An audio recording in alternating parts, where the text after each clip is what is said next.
Hello everybody, welcome back to my YouTube channel. So guys, in this video I'm going to be showing you how to fix HD upload option not showing on TikTok. So guys, let's get started without wasting any time. If this feature is not showing, just simply open TikTok, and firstly you have to update your TikTok. After updating, if it's still not showing, then you have to record a video from here like this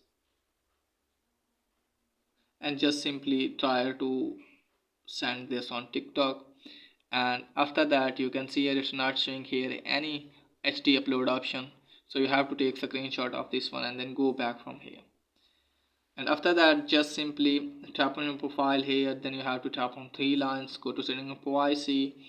Now scroll it down from here, tap on report a problem option. Now wait for a while.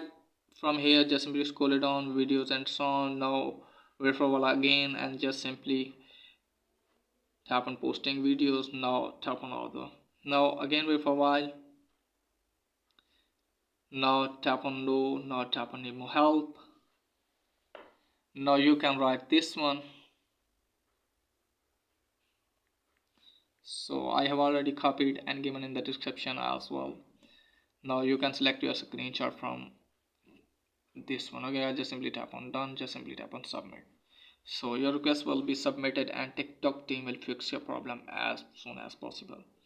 Then you have to do one thing more. Go to setting and privacy, just simply tap on data saver and just simply turn the toggle off for this one. So you have to turn off data saver, and after that you will be able to upload video with better quality. If you have turned the toggle off on for this, then it means your video will be uploaded with a lower resolution, so you have to turn this off. So that's it guys for today's video. If the video is helpful, please like and subscribe my channel. Thanks for watching.